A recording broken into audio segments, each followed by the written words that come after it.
Halo guys, welcome back with me Jimmy Saputra. Gimana nih kabar kalian semua di sana? Semoga kalian semua baik-baik aja, sehat selalu ya guys. Oke guys, jadi di video kali ini lanjutan part pertama ya. Jadi di video kali ini gue bakal ngebahas yaitu cara mengisi air akuarium yang baik dan benar untuk ikan lohan ya guys. By the way, kita langsung aja masuk ke inti videonya ya guys. Oke, kita langsung masuk ke tahapan pertama nih. Apabila kalian udah kuras air akuarium total, langkah selanjutnya yang kalian harus lakukan adalah kalian membersihkan kaca bagian dalamnya nih. Kaca bagian dalam akuarium kalian bersihin ya. Kayak misalkan kaca bagian samping, kaca bagian dasar, kaca bagian depan, kaca bagian belakang, itu kalian harus bersihin guys.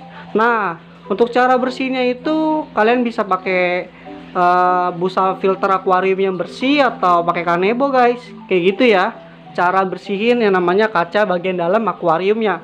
Kenapa sih bang kok dibersihin? Jadi dibersihin itu biar nggak ada yang namanya bekas-bekas lumut atau bekas-bekas jamur gitu ya. Jadi nih sebelum kita isi air baru, sebisa mungkin ya akuariumnya itu disterilkan mungkin guys. Makanya kita bersihin guys di bagian dalam sisi akuariumnya. Nah itu tahapan pertama ya. Kita lanjut masuk ke tahapan yang kedua. Tahapan kedua kita langsung ngecek yang namanya mesin powerhead akuarium. Nah mesin powerhead akuariumnya ini kita angkat guys. Nah kita angkat, kita bersihin nih bagian dalamnya nih, mesin powerheadnya. Kenapa harus dibersihin? Karena semakin kita pakai mesin powerheadnya, itu semakin dia numpuk kotoran di bagian mesinnya ya, apa namanya, baling-balingnya ya, perputaran kipasnya ya, itu banyak banget yang namanya kotoran. Nah maka dari itu wajib banget kalau kalian udah kuras air akuarium, kalian wajib ngebersihin yang namanya mesin powerheadnya guys. Nah kalian bisa bersihin powerheadnya itu pakai busa kecil aja, kalian lapin gitu ya di bagian sisi dalamnya guys. Nah jadi tahapan kedua kayak gitu ya guys, kita harus bersihin namanya mesin powerhead. Lanjut yang ketiga, kita langsung ngecek yang namanya selang akuarium ini. Nah selang akuarium ini wajib banget kita bersihin. Kenapa? Karena di bagian selang akuarium ini biasanya tuh mengendap yang namanya sisa-sisa kotoran atau makanan ikan ya.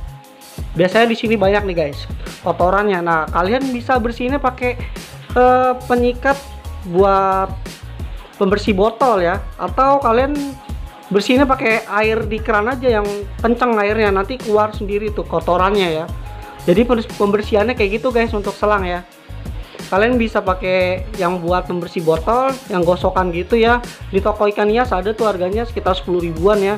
Terus kalian juga bisa bersihinnya pakai air bersih aja, ditaruh di keran gitu ya. Nanti kok keluar tuh kotoran-kotorannya guys. Nah, itu cara yang ketiga guys. Kita lanjut cara keempat. Untuk cara yang keempat, kita sebisa mungkin ngecek media filternya nih. Nah media filternya biasanya box filter ini itu rata-rata kalau kita udah sering pakai itu kita itu wajib bersihin guys. Nah ngebersihnya itu kita bersihin nih pakai air bersih, kita lap-lapin bagian dalamnya nih, bagian-bagian dalam box filter ini ya. Karena gua nggak ada media filter, cuman pakai kapas, jadi gua ngebersihinnya cuman box filter aja, gua lap-lapin gitu guys. Yang penting bersih gitu ya, nggak ada kuman, nggak ada bakteri jahat gitu ya. Nah itu tahapan yang keempat. Tahapan yang kelima, kalian harus bersihin yang namanya media filtrasi guys. Kalau gua kan kapas ya. Nah kalau kapas, kalau masih agak sedikit bersih, sebisa mungkin dicuci aja ya. Dicuci bersih pakai air yang mengalir, kalian lap pelan-pelan, nanti kotorannya juga hilang kok. Nah karena gua ini airnya tadi kan udah keruh banget ya, di part pertama kalian bisa lihat ya, air akuarium ini kemarin keruh banget ya. Makanya gua harus yang namanya ganti busa ya, karena nggak mungkin lah air akuarium udah kotor gitu, busanya pasti kotor juga. Nah maka dari itu gua ganti busa baru guys. Nah, jadi tahapan yang kelima kayak gini guys, pembersihan media filter. Kalau misalkan kalian pakai media filter karang aktif, biofoam, biobol, itu nggak apa-apa, kalian bersihin aja pakai air yang mengalir gitu ya. Karena gue di sini cuma pakai busa filter, ya sama aja lah kayak penggunaan biofoam atau biobol itu ya. Kalau misalkan karang jahe atau karang aktif, kalian bisa direndam aja, nanti kotoran juga keluar sendiri gitu guys, kalau pakai karang jahe atau karang aktif guys. Oke guys, jadi tahapan kelima kayak gitu ya. Nah, sekarang kita masuk ke inti videonya guys. Sebelum kita mengisi air baru, sebisa mungkin kita siapin ini guys. Nah, kita harus siapin ini garam ikan. Nah, garam ikan itu buat mencegah yang namanya penyakit ikan ya. Nah, gua kalau untuk akuarium 1 meter kali 40-40, gua biasanya ukuran segini guys, gua tebarin nih. Gua tebarin secara merata.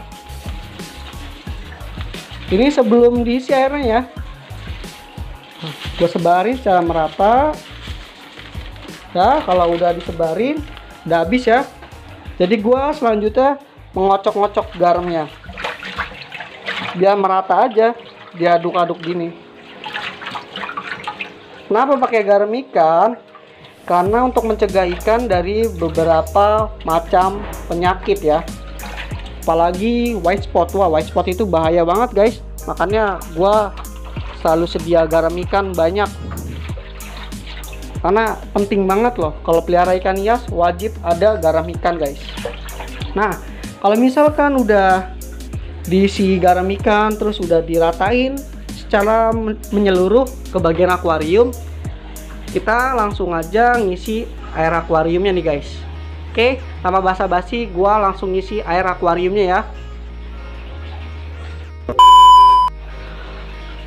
Oke guys, jadi gua barusan udah ngisi air akuarium dengan air yang baru ya.